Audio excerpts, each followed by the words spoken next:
You're listening to Mid-Atlantic Gravel, Travel, and Dirt. Hi,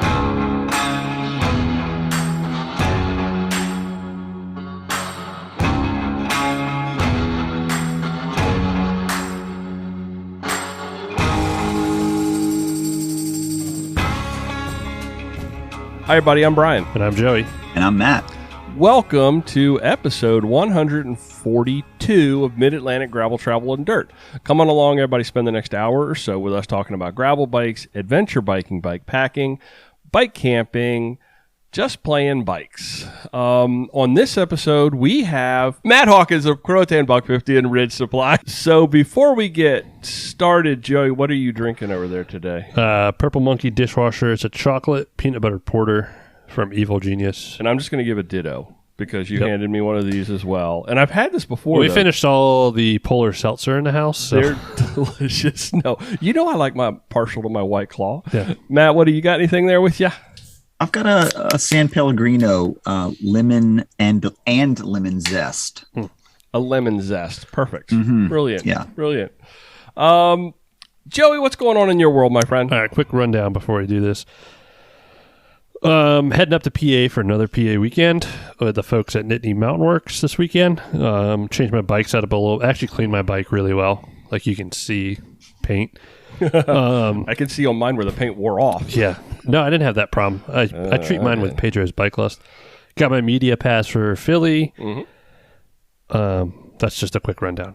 That's about it. Like I spent all day on the road, going from shop to shop to another shop today, and I'm kind of worn out. You gave me the rundown of your runarounds. I called everyone. I talked to Matt on the way home. I talked to the dirtbag guys up in PA. I talked to other people. Good. Got a lot of car time in. I did clean up my bike a couple of days ago. Yeah. And it definitely needs to come see you because it doesn't want I don't do that anymore. It still is. I don't know. It's a mess. And there's all these places where the straps were and... Unit 3 of that? Clear vinyl? No.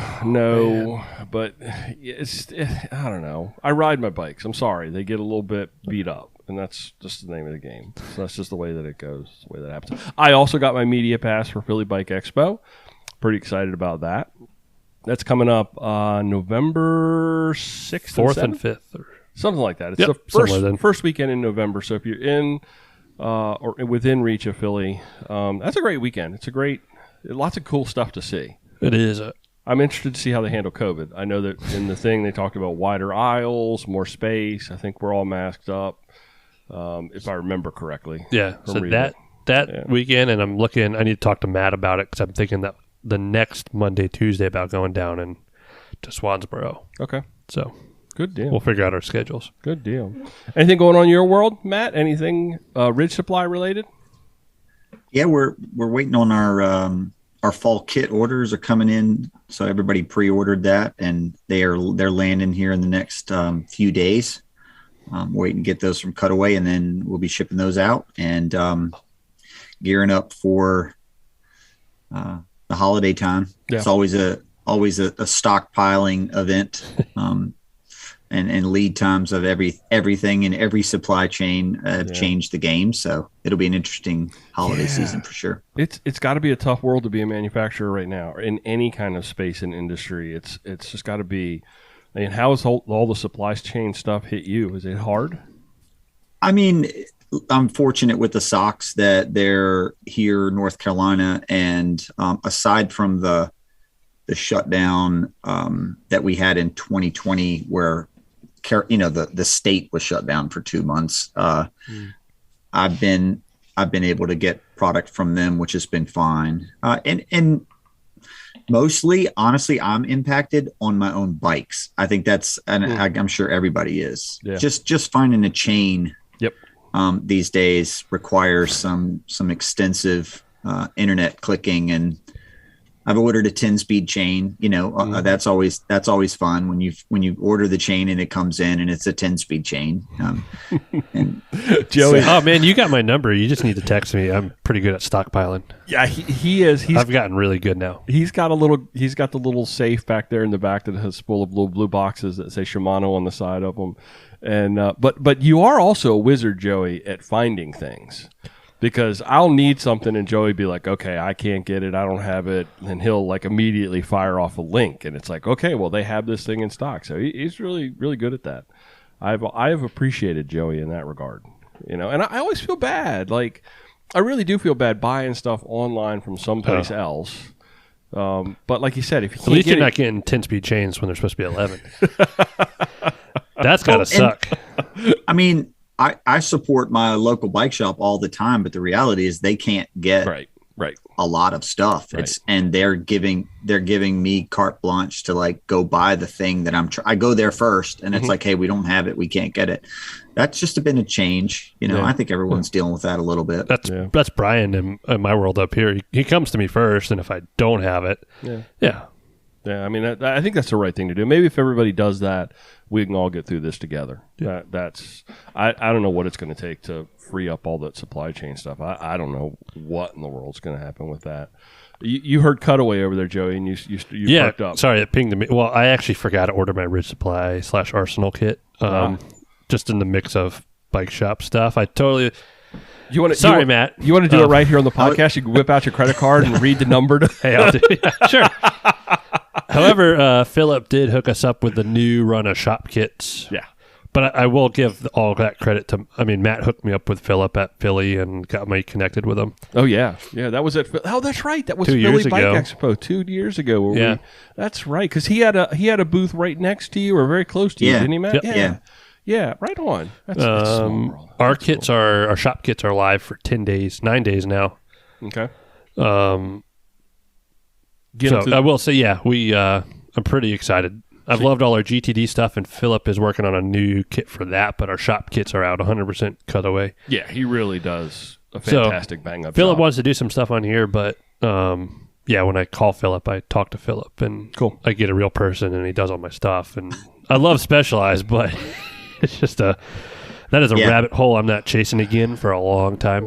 As far as custom apparel, they're suffering. They're custom apparel, Philip knows his stuff, and he's there all the time. And that's what he does. Yeah, he calls me at Saturday at whatever 7 a.m. to talk about something, and I'm like, all right, cool. Anything else in your notes, Joey? You want? That's it. I forgot about Cutaway. Okay, gotcha. Sorry about that. Yeah. You want to jump over to Strava Club? Yeah, real quick, Strava Club. Sorry, Matt, no one from North Carolina this week popped up for me, but. Robert May from somewhere in Pennsylvania, I think by Dave Pryor, 247. Robert is a big fat bike guy. So you better word that. Yeah, and I had to back up a little bit. He is fat bike guy. Friends with Robert on Facebook. All right, Mark Yango. Sorry, I just told you. Yango Masawa. Philly Mark from Philly, PA, with 150, which is low for him. Oh, that is. And then Ethan Crockett from Richmond, Virginia, with 112.2, which was right off from our top 100, which was 109.1. Wow, that's up down. To 776 from... Days are getting shorter. Yeah. From 773, and it's strava.com/clubs/gravel travel dirt. Wow, that's way off. That's like 20 miles off from our normal average. Yeah, average for the club for the top 100. Wow, interesting. All right, Matt. Well, let's talk Croatan Buck 50. How are things going? Where are you at? Well, we opened registration a few weeks ago. We allowed everybody who had registered for the 2020 event a 2-week period to register if they wanted to, and we opened up registration to the general public. And right now we've got about 520 some folks already signed up, and the cap this year is 850. So we're heavily in the stages of planning things right now. And there's quite a bit that's changed since we last had an event, which was 2019, which is crazy to think, but all of the roads had been impacted. And so we're actually changing the course a little bit and coming up with some new styles, if you will, of event. And so we're rolling out some of that as well. And right now we're just trying to keep the push down to get folks registered. And one of the reasons we try to try to get it locked in early is we do a lot of things in advance, with ordering custom things for the racers. And so it's hard to do that, after December. So if you don't get it done in November, it won't happen, kind of thing. So, right. So it's an early season race. The dates are March. Throw the dates at me. March 19th. Okay. Is the Saturday, or is the 50, the buck, and the buck 50. We moved it back a week this year. It's Mid-South is having their race the week before, and we never really a conflict with Mid-South, but we are a conflict with the elite riders. Okay. Mid-South is a hardcore West demographic, and we're obviously hardcore East. And there are folks that want to go to both, understandably, but the number would never have really forced us to switch it. But I had some folks that at the top level that were like, hey, I really want to come to your race, but I also have to go to Oklahoma. So we switched it back a week. And unfortunately, and I didn't know it at the time, but Swamp Fox down in South Carolina has their race on the same day as ours now too. So it is what it is. The gravel calendar is pretty packed, and we're gonna, you don't want to intentionally go up against somebody, but that's our weekend. We also have a big St. Patrick's Day festival down here in Emerald Isle, which we've been on the same weekend as every year, which has not been good. Because a lot of the services, like tent services and all that stuff, are like headed for that. And so this will be nice. We'll have our own weekend kind of to do things. Nice. Yeah. So I don't think I will ever forget. I mean, there's a lot of things about COVID and where that came from that people remember, but I will never forget, Joey, sitting with you and Ted and wondering, like, are we leaving tomorrow morning, or are we not leaving tomorrow morning? We were up till like midnight, all the way up until breakfast that next morning. We were like, well, maybe we should or we shouldn't, and ultimately we didn't, and obviously ultimately you canceled that race. But it's one of those things that kind of sticks with you. It's like one of those things. Where were you when the space shuttle, or where were you when this, or that happened? And that's just when COVID shut everything. I was waiting for Croatan. yeah. It's crazy. It was so wild. I mean, I really you could do like a movie about it. Not that it's relevant anymore, but it was real for all of us that week, and fluid. We've talked about it a couple times where I was in a situation where it was just me making this decision, and that week the common man like us didn't have much information, right.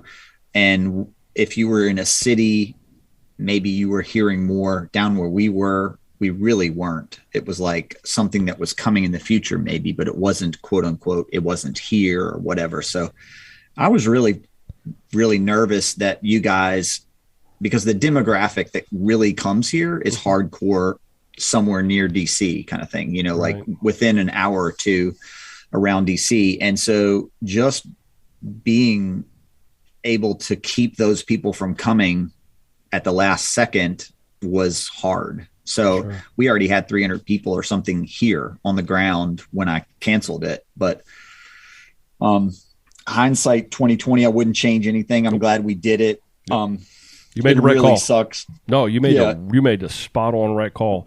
And I've said this before. I actually have applauded you several times for that decision, because that had to be tough. I mean, just brutally tough to make that call at that point in time. So close to the window. But, I think we've all had to step up and do hard things like that. So, kudos, man. Yeah, I mean, in one way, it is just a bike race. What the hardest part was that we'd spent all the money, like there's nothing to refund at that point. And that part is some people don't understand that. But like when you put on an event, the day of is like the finish line. It's all the other stuff before that you can't take back. And because we were getting locked down and all that stuff, And as you guys know, I mean, shoot, we really weren't having events down here for a full year after that. Yeah. And so there really wasn't a way to postpone it and everything. So we just had crappy timing, you know. I mean, there was races a week or two after us that had a lot more time to, you know, adjust. We just had no timing in Mid-South. You know, they went forward with it, and I don't think it was a bad decision for them. I mean, they did the best they could with the information they had, but I was just mortified to let down that many people. You know, that was the worst part about it. Yeah. Because so many people wanted to come.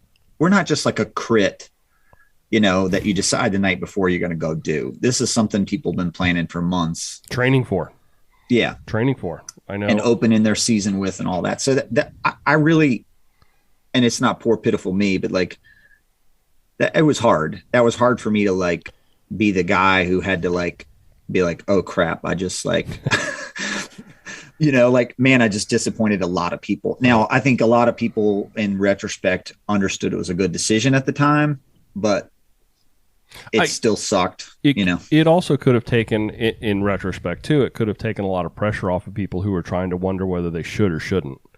You know, it's like, you know, should I actually go travel? Should I actually do this? Oh, is it a big deal? Is it not a big deal? They're kind of on the fence. And when you went ahead and made that call, I think it took a lot of that pressure off of people having to make that decision. So, you know, for sure. There's a whole different view you can take on that as well.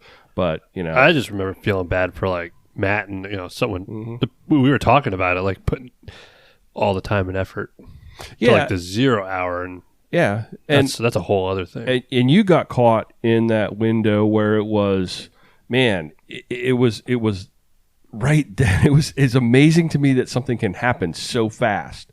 And we can just turn on a dime as a community. We can just turn on a dime like that and totally upend the apple cart, so to speak. And you're literally like right on the front bleeding edge of that. So that's a for sure tough spot to be in.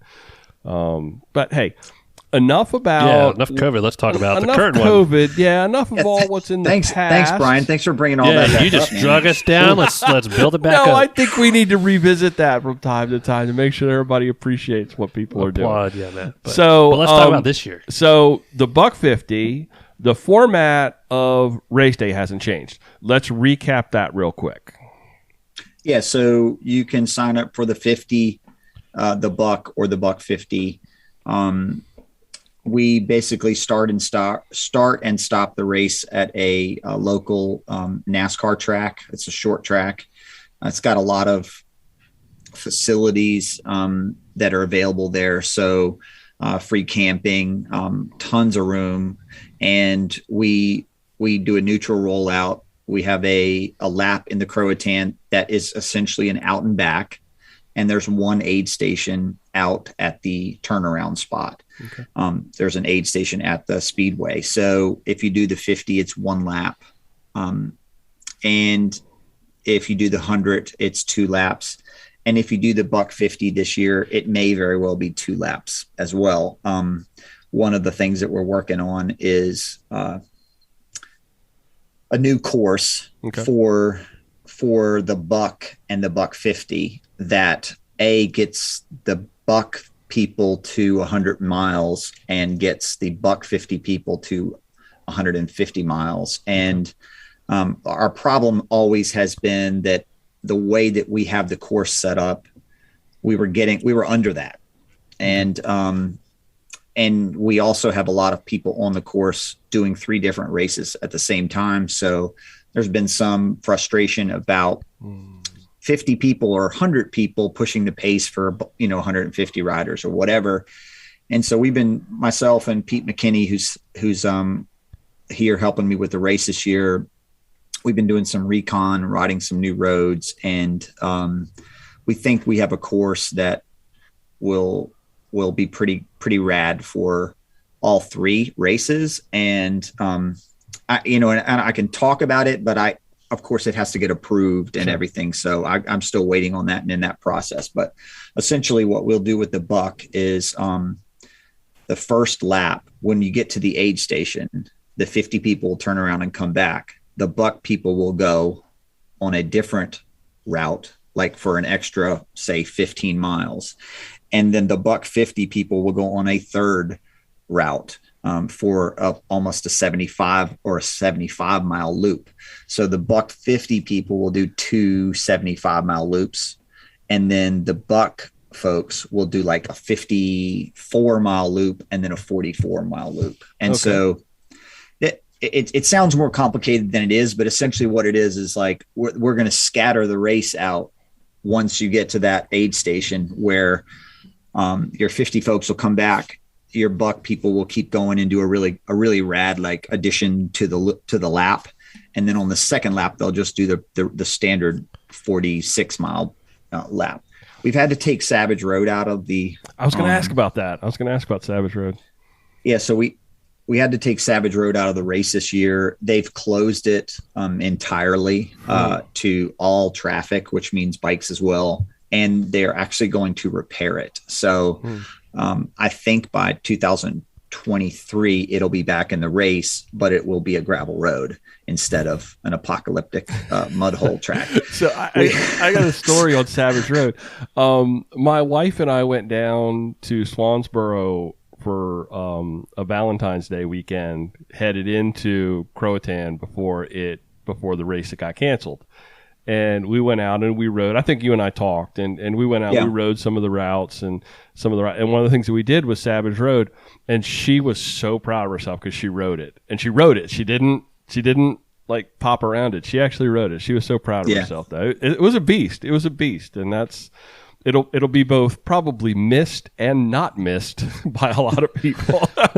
Yeah, I mean, I honestly did. I would have had it in the race this year for sure if it was my call. I didn't have a choice. But the new stuff that we found, one of the rad things about the Croatan, we have 200 miles of roads here, and but we don't have loops. You know, a lot of people want to have a loop. They want to have a whole brand new thing. We just can't do that with the way that the Croatan is structured. There's all these swamps out there that are protected, and they don't have roads through them, and there never will be. So the roads that we have are kind of the roads we have, but we've been able to link some together in a way past the aid station that are phenomenal. And I think this year what's going to be cool is if let's say you've done the 2 iterations that we've had, it's going to feel like a totally different race, especially for the buck 50 people. Cool. And we're sending you to an area that is totally different. And it's not, there's not a Savage Road type area to it, but there's some totally new terrain and, the impact on the race will be different. Right. For sure. And it won't be 3 identical loops. It'll be 2, but they're going to be big ones. I was at Unpaved, and I did that difference loop, and that was sort of like the rough part. And there was a lot of rain, and so there was a lot of big water puddles. And it was funny because I was coming up to those things, and I'm looking at them, and all I had in the back of my mind was a 3-foot puddle on Savage Road, and I'm watching people just dive it into this water, and I'm going, "Oh, I'm not doing that. I'm not doing that. I have no idea what that water looks like." Yeah. That's all I could think about. Yeah, I see people, when I see the footage of the race, I've seen people ride right through mud holes like it was nothing. And I saw, my friend Lee, we call him Oz. He's my size. I mean, we're like 6'2", 200 pounds. I saw him go in a tire rut. So like say a 12-inch wide tire rut. He slipped his front wheel in there. The whole bike went in this tire rut and his body all the way to his shoulder. And when you see that happen, you know that when you see one that's 12 foot wide, there's probably an alligator and it's 6 feet deep. So my advice to you, if you're listening to this, don't ride in the mud hole. Period. Don't do it. So, don't do it unless you see somebody else go, because that was my gauge. If I saw somebody else ahead of me go through it, then I'm like, okay, I'll follow that line. I know I'm good to go. But if there was nobody else out there, and I spent a lot of time alone out there, so. No one's else jumping off the bridge. Yeah, exactly. Okay, we're 100% at sea level. If you put a straw in the ground, you'll have a well. That's how close you are to water. Okay, so there's something that you've got that you're adding in this year that is totally new, the long weekend. Tell us about the long weekend. Yeah, so a lot of races do like an XL version or an XXL version, and I got no problem with that. We could very easily do such a thing. I find that those are races that they're extremely challenging, and one of the formulas of the Buck 50, because it's early season and it's a stepping stone type event to some of the bigger challenges that folks are doing in, say, May and June. I wanted to create something that was also longer, but Buck 50 style. And so the long weekend is actually sort of like an intro to bike packing. And what we're going to do is if you sign up for the 50, the Buck or the Buck 50, you're going to get invited to do the long weekend. And what that means is on Thursday, you come and you start at the Speedway, you park at the Speedway, you take everything with you. So you'll need tents, stoves, food, shelter, clothes, whatever you need. You need your own bags, etc. And we're going to have about a 75-mile route that will be in the Croatan, and we'll end up on the other side of Croatan, on the Pamlico side, at Flanners Beach. And Flanners Beach is one of the there's a trail system over there, and there's a campground. And we're going to have a select group this year, so maybe 30, maybe 50 people that are going to do the long weekend. They'll do that. They'll camp. That night there's showers, there's bathrooms, there's fresh water, all that stuff. But you'll need to basically be self-supported, bring your own stuff. But it'll be a group camp vibe. Everybody who's doing the long weekend will be there. Wake up the next day on Friday. There'll be another around 75-mile route, which is a different route that will bring you back to the Speedway. And then you'll be required to camp there at the Speedway the night before the race. So again, it'll be a group camp vibe, bonfire, hangout times. The cool thing about the 75 miles is it's not going to take you all day. Right. Legit could take you 5 hours or 6 hours or 7 hours, maybe. You could do it faster than that for sure, but depending on the wind and what, if you're trying to race it, you could get done quickly, but you should be back in plenty of time for daylight and all that stuff and be able to enjoy the evening. Saturday, you wake up there at the Speedway and you do your mass start race, whichever one you signed up for. So the theory is it's a way to do a bike packing race without the extremes that a lot of the bike packing races really are. It's hard. I didn't know of I'm sure somebody's going to tell me different now, but I didn't know of a bike packing race that was sort of like the starter race, like not threatening, but I got all my gear. I want to try it.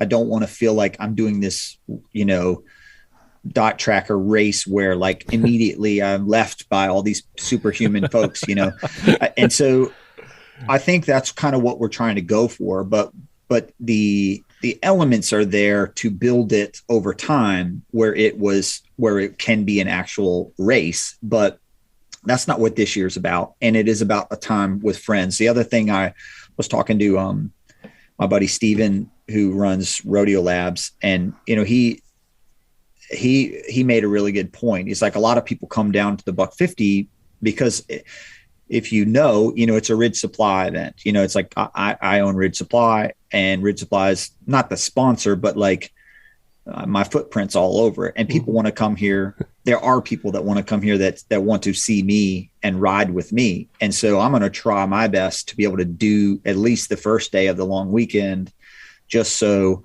I can have that experience, because I want that experience. When you put a race on, it's chaos, but I have enough time where I should be able to delegate enough things where I can actually experience that for first day, because that's what I'm looking for. But long story short, for the long weekend, you have to sign up first for one of the 3 events, and then we'll send an invite to you. And if you're interested, you can apply to do it this year. If for some reason we have 200 folks that want to do it, we probably won't be able to accommodate that many. It's no additional charge. And we're going to handle all of the logistics for the first year. And the other cool thing that we're going to do is we're going to have a scholarship for 5 people. So we're basically going to select 5 folks that want to try it, but they probably don't have any gear, or they need help making it work. And so we're going to make sure that we have the stoves and the bags and the tents and everything that you need.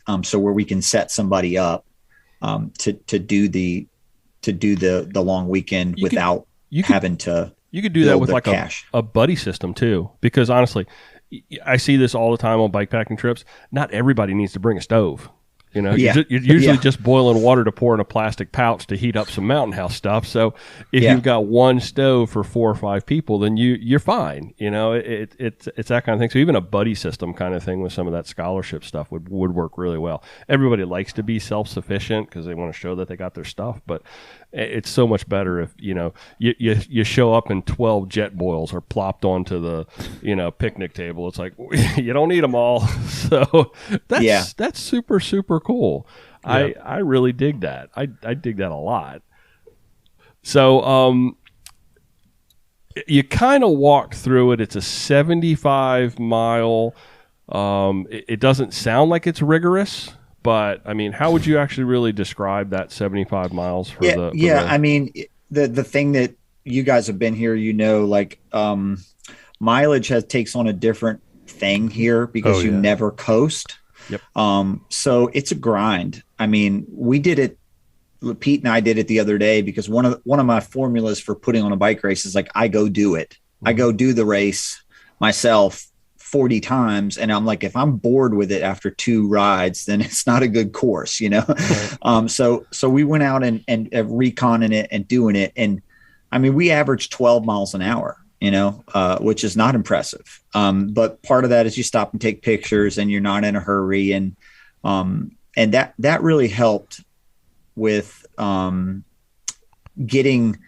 It could be extreme and we could do 150 miles, you know, but that's too much. And people don't want to also show up to the Saturday ride totally destroyed, right? Because that would just be a miserable experience. So I think the route is good, and we're going to also take folks to places that they will have never seen before.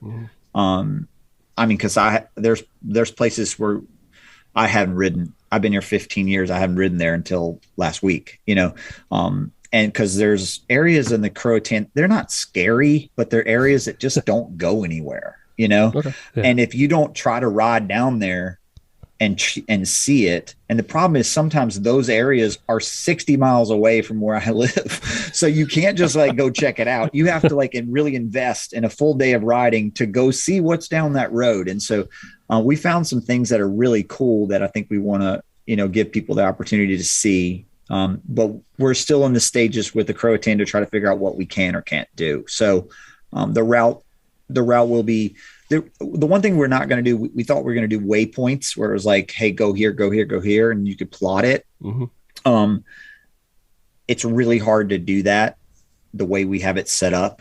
People would end up going onto roads, which we don't want to do. So we're going to just provide a route, nice and simple, GPX, you know, Strava route, whatever, that people can download, and that should solve, you know, the drama. And we're also going to try to work with you know, tracking service as well. So if people have spot trackers or Garmin inReaches already, great. If not, we'll have that in place as well. So that's our plan for the long weekend, to try to build the experience of. I don't want to call it a race because it's certainly not going to be. Yeah.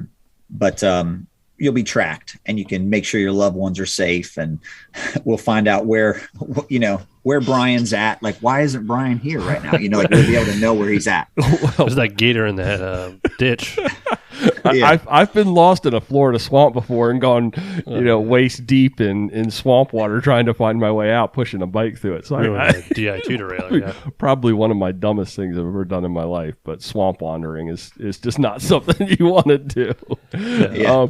So what does your typical bike packing gear setup? And Joey, maybe a future episode we should actually kind of spend a time and do a deep dive into bike packing gear.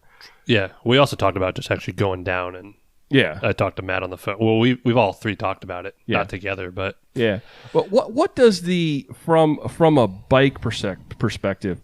What's the perfect Croatan? Is it a national forest or state forest? Are you talking about the bike packing part or the regular? No, Croatan? I was talking about bike in general. Oh, okay, sorry. There's Croatan. It's a national forest. It's a national forest. So what's the perfect Croatan bike look like? Trail donkey. Yeah, my bike, of course. No, the one thing we don't have is we don't have a lot of flat situations, or flats, meaning like we don't have flint rock, we don't have weird roots or thorns or whatever, and so a lot of us, myself included, I run slicks down here. So if you run slicks or semi slicks, you're fine. You don't need a beefy, burly tread. The corners of are the dangerous parts, and they're always sandy, and honestly you just can't go through them fast. So if you have slicks like I do, you just go through them, to go through the corner a little gingerly, or don't lean over too much, and you don't slide out. Then the rest of the time the tire's super fast and great. So and I even ride it when it's wet or whatever, but I recommend people run, I would say, like a 35 to like a 43, somewhere in there. Obviously, when we started this race in 2018, tire choice was totally different than it is today. I mean, you can run whatever you want.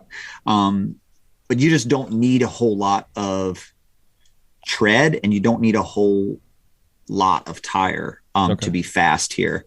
I will say that we do have some washboard, and we do have a lot of potholes, and there's a lot of line choice. So if your saddle setup or your stem setup is really rigid and kind of like cyclocross like, it can be rough. It can beat you up. But yeah, I mean, most folks are running a 1x setup down here. We run big gears here. That's the other thing. Like my front chain ring, a lot of times people are like, what is that? I mean, I run like a 48 or a 50 on the front. But that's because we don't have hills at all, 0 hills. And if you want to stay in the middle of the cassette and pop around, about 3 gears is all you really need. You need a bigger ring in the front. If you're running a smaller ring because you're from somewhere that's hilly, you're fine. You're just going to be a little bit further down the cassette. It's a great single speed course. If you nail it just right, once you get up to speed, that single speed will be great. I've also found, because I run my Flanimal single speed, if you're off a tooth or two, it can really suck, because you're topping out at 17 miles an hour and it's just not enough. But if you dial the speed in right, it's a great single speed course. Any bike will do. You don't need suspension. Mountain bikes really don't need to run. Can you run a road bike? Yes, people have done it. Highly recommend not running a road bike unless you're running like 32s or something on it. But bring my ethos.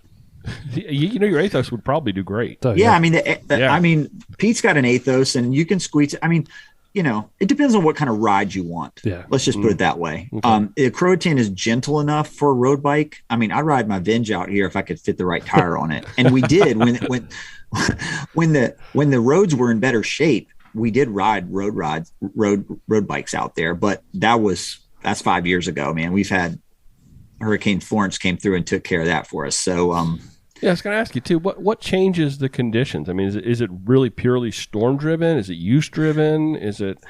Yeah, it's mostly what people don't realize is like if we get a really wet season, if you will, and that's the winter is when it's wet. In the summer, it dries out like very easily, and the big thing that dries out mud is wind. People don't think about that. So if we can have it pour rain today, and it's really muddy. But if the wind blows tomorrow, it'll dry, which is crazy. Now, I'm not saying the mud hole will dry out, but the road itself will be dry and packed, and it's great. The biggest thing for March is that we haven't had a wet buck 50 yet. That day will come. We all know it will. It could be cold and wet, and if it is, I don't think the race will be all that bad if it's actually raining. What would be worse is if we had 2 or 3 days of rain before, and then the day of it wasn't raining.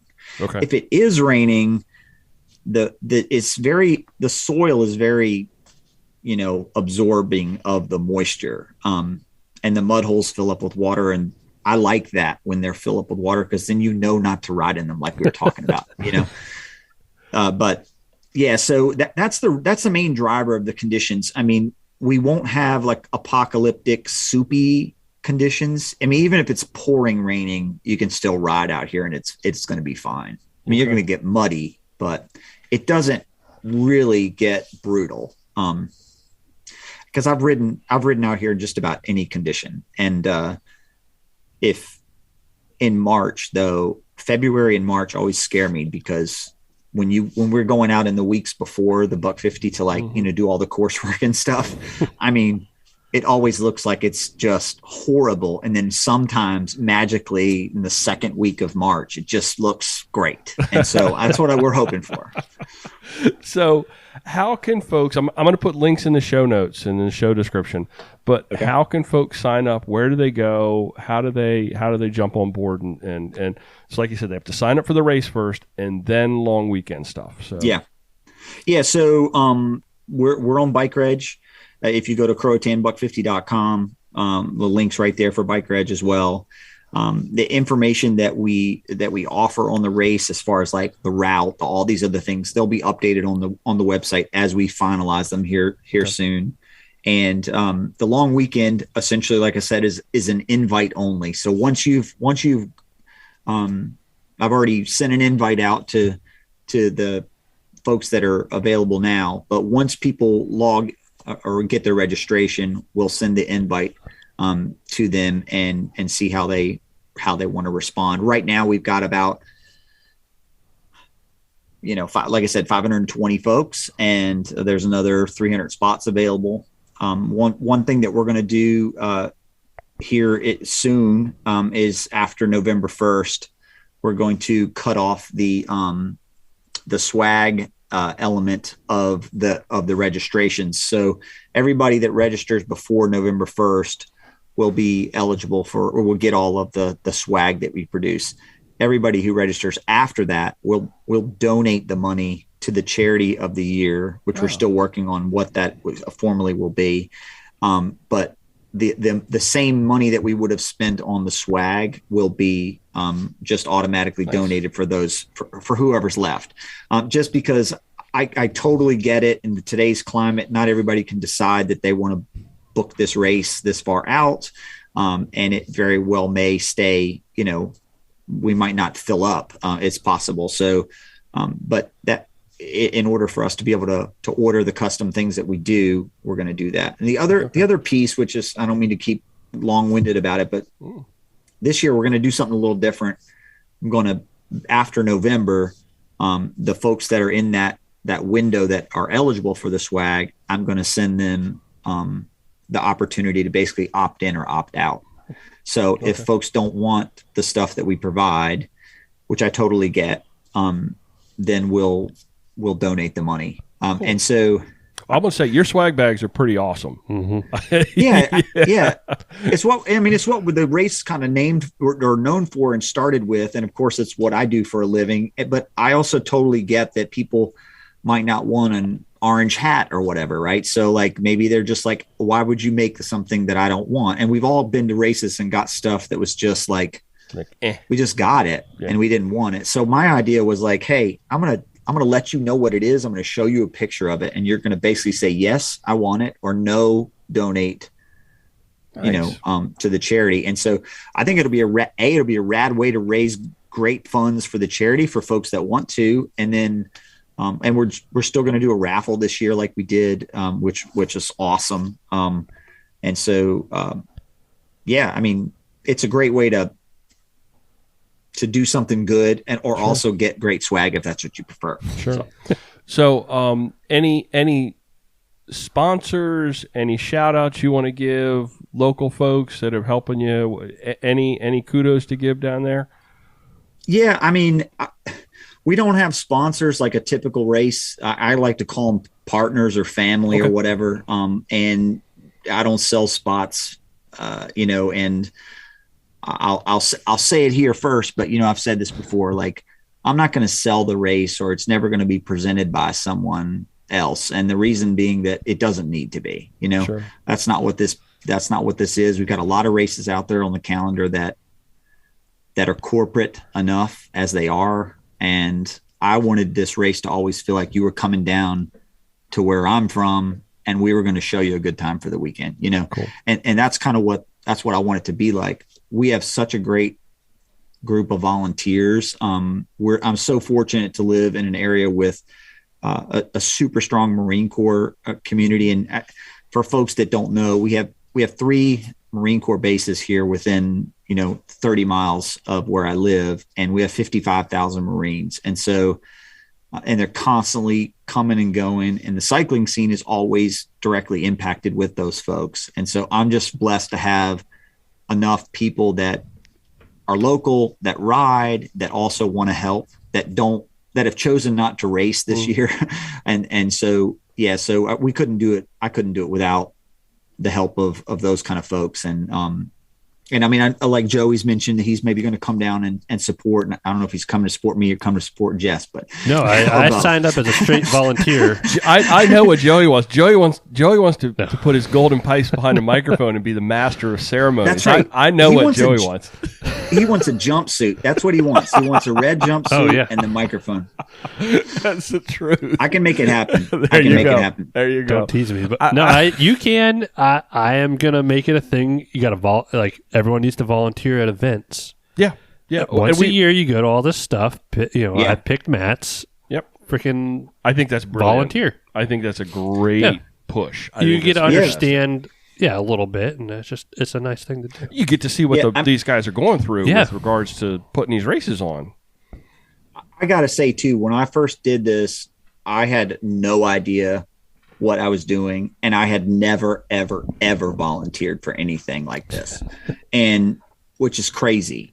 But I got more satisfaction out of seeing everyone else enjoy the event than I've ever had at an event myself. And that doesn't mean that going to an event yourself is not cool, because they're awesome. But being a part of it in that way, or at least finding, it's one thing if somebody just puts you there as a volunteer and just makes you stand there and hand out water, that's different. But like if you can put people in positions where they're interacting with the race and they're somehow, with their heckling or they're, just keeping people safe or whatever, then it's an engaging use of your time for the day. So I'm happy to put Joey in a jumpsuit and behind the microphone. I know how much it meant when I was rolling down the rail trail 6 miles away from Miller Center in the pitch dark with nobody around, and all of a sudden there's 2 people standing on the side of the rail trail with a cowbell, and it's like you just look at them and you go, God, thank you. Yeah. That means so much. And they don't know how much that means when it's just that little bit of oomph. And I think you got a great community down there. Swansboro, the time we came down there, full of friendly people. Absolutely just a tremendous, tremendous cool place. So Thank you. Cool bike race in a cool place. What else could you want, right? There's good fishing down there too. Yeah, and they got redfish. So and a beach house. You can just get a beach house. See, now I'm going back and forth between I want to do the long weekend, but I also want to sit in a beach house. I know. You cannot have both. I think the potential for a long weekend is you can have the long week, so do the beach house, then do the long weekend, and then the beach house again. You know what? That's I think the brilliant. Some of us have to work, but I like going to these places and floating some cash around. I think I think half our both shops are going. I don't know if we're going to close one of them. You might.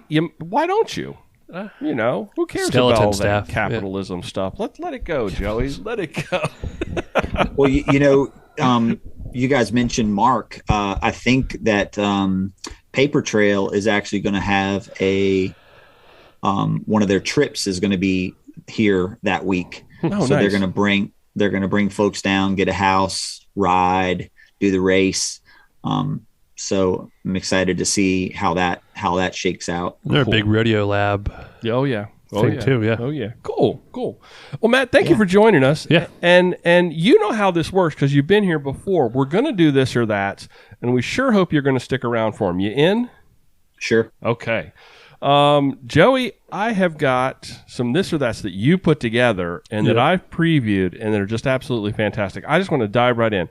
Matt, I'm going to toss it over to you first. Joey, you're second, and I'm going to bring it home. First one, would you rather own a car with a horn that plays YMCA or a car with your kid's favorite cartoon character painted on the side?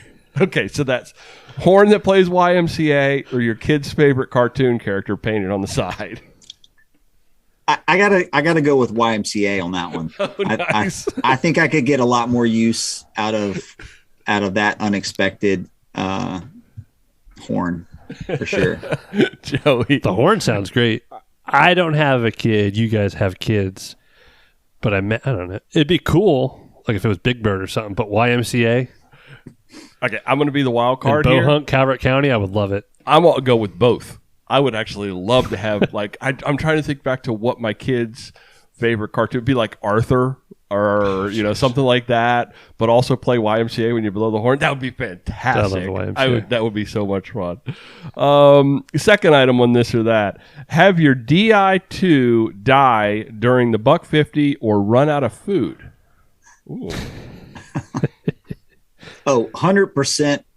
Have your DI2 die, because mine did recently, and if you're here, you're already in the right gear anyway, so when it dies you won't even know. That's what I was thinking. I thought about that when he was talking about the single speed part. I'm like, ooh, got a really expensive single speed.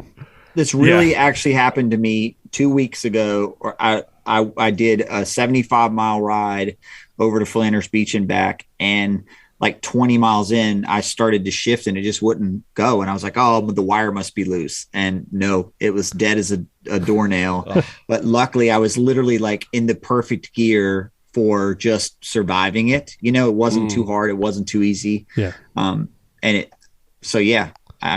that's a no brainer, because if you ran out of food, it would not be good. I don't like being hangry. Oh, Joey, where are you at? Man, sometimes I go without food. Like we did that metric on the canal, and I was almost okay without food because we didn't plan on it. Well, you died when we but got it was back dead flat too. I don't know. Like, although I don't think I shifted a whole lot at all. I'll probably go dead battery. Yeah, like if I'm riding my ETAP. But you know me, I don't eat a whole lot on the bike anyway. I eat a lot before and a lot after, and I kind of graze along the way. You don't just want to just make it have gears. Yeah, but like Matt said, it's like you don't need much. I don't know. I think I'd probably I'd rather run out of food. I think it would get in my headspace not having the ability to shift. Yeah. So I don't know. Okay. Third item, get a pillowcase of candy that you have to share with your family, or get a smaller bucket that you have all to yourself. So a little Halloween preview. So I would rather have one to share with my family for sure, because I've got 3 kids and they you're sharing it whether you want to or not. So yeah. I mean, it would keep them busy for a while, which is good. They might go crazy, but they would at least leave my wife and I alone for a little bit while they had the candy. Joey? I have my wife. Okay. But everything mine is hers. Okay. Evan from Nittany's like, oh, I forgot to give your wife a sweatshirt. I was like, don't worry, she already took mine. Like, yeah. Anything mine is hers. Which is a good thing. Sorry. Not a big candy eater, but man, if that pillowcase, nice little bucket of Reese's. Well, I was just wondering, it would either have to be full of Reese's, or would it have to be full of like gummies, like scratch gummies or shot blocks or something? I'm done with cycling gummies after this weekend. That's all I ate on Sunday. Fourth and last item: carry no food, but have an unlimited supply at aid stations, or have to carry all of your food in your jersey pockets for Croatan.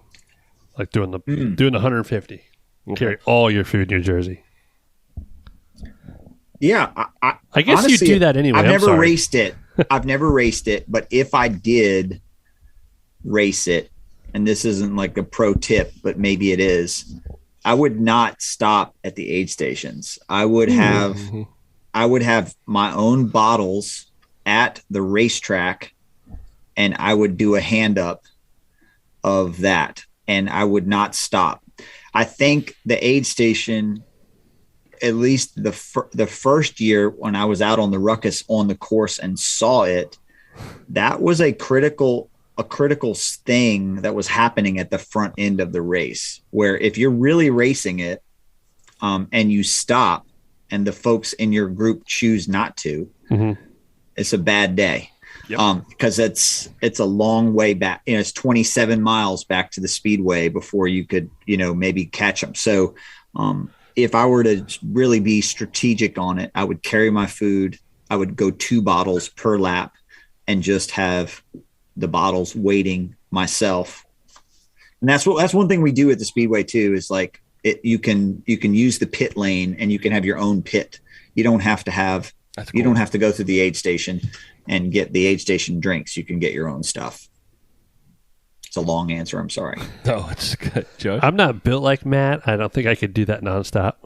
I could do a pretty long pull, but I think I would just rely on aid station food. I don't spend a lot of time at aid stations at all. I hate aid stations are a time suck. You spent like 4 hours at one last weekend. No, I did not. I'm in and out. I was in and out. I just pulled. I ate, I think it was 12 or 14 packs of goo gummies, Matt, last Sunday. Like to the point where I just was forcing food, so I didn't go in a hole. But I will not eat those again for like a month from goo. But I think I would go to the aid stations. I am very quick. I'm like 5 minutes there with in you, and out. Matt. I'm right there with you, Matt. I think no matter what you do, by the time you stop, get off your bike, you're 15 minutes in the hole. And you don't even realize it. You don't even know it's happening. Like when we came to that first aid station, I never got off the bike. I stopped. I found Larry. I said, I'm not getting off the bike. Let's go. And it was gone. And I think the difference is like, are you riding the ride or are you racing it? I'm riding the ride. I mean, and there's no shame in that. Like when we do Alpine Loop, they have the best aid stations in the world. I wouldn't miss it for nothing. I'm stopping. But it also takes me an extra hour to do the thing because I've stopped at the 4 rest stops, for 25 minutes easily and eaten all the things. Yeah. They even have an espresso machine at one of them. They're pulling shots for people but that's not what the $150 is like. You have grab and go there at the $150. You can definitely get through the aid station without dallying. And it isn't really a place where you want to hang out. It's a gravel parking lot in the middle of a swamp. So you do just get what you need and keep going. Right. I still stick by it. I'm not crazy about aid stations. I just think it's, they're a time suck. But it all depends on what you want out of the day. Yep. It all depends. There's some people last weekend that was their party for the weekend. Well, yeah, I mean pierogies and try to get back on the bike after sitting for a half hour. Yeah, thank you. Yeah. Well, Matt, thank you very much for joining us. This has been a tremendous amount of fun, and we are going to continue to talk about. This will be our big winter thing. It's our big winter push. Yep. Are y'all going to come visit? Are you going to come do? Yeah, I think come do a pre-ride. I think we were talking. I think Brian's cleared we need to check early mid-ish November before it gets ridiculously. I don't know how ridiculously cold that part of North Carolina gets, but I don't know. We're prepped. We're prepped. We'll do it. I want to do it in November. Yeah. Yep. Yeah. We'll definitely, and then come back in December and January. Definitely making an appearance. There's no doubt about that. Joey, you got anything else before we shut it down? I will say, obviously, Ridge Supply socks are pretty easy to spot in the wild. But I was wearing the Ride Streak Autumns at Unpaved. I have never had that many people ask me about my socks. Like, I swear, Matt, it was like 20 plus people. Me and Marcus had matching ones. I'm like, how did you keep Ridge Supply? Like, how did you keep them clean? After a while, all you saw was the left side of it. Okay. The rest of it was mud, but the left side was perfectly clean. And everyone's like, oh, I love how your socks are matching. And then, like, they just wanted to know what they were. Oh, the Ridge Supply. It was cool, but I've never gotten that amount of compliments on socks. Nice. Because I don't know if people were like, "Oh, what are they?" But they're my favorite ones right now. Cool. That's awesome. That's awesome.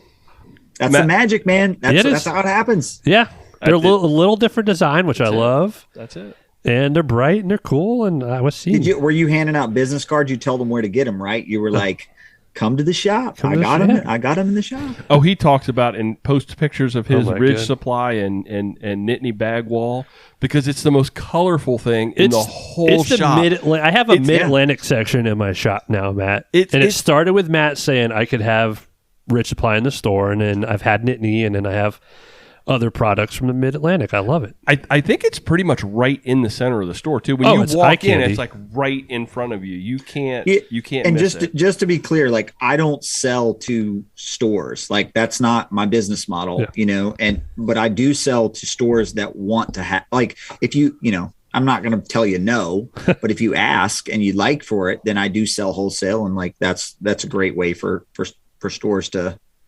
to have color for sure. I mean, and I found too, one of my first dealers, if you will, back in the day when I started was down in Asheville, and Kevin Hessler, who's down there, who he works for Motion Makers now, but he was, he loves socks, and he had this giant sock wall. I mean, it was huge.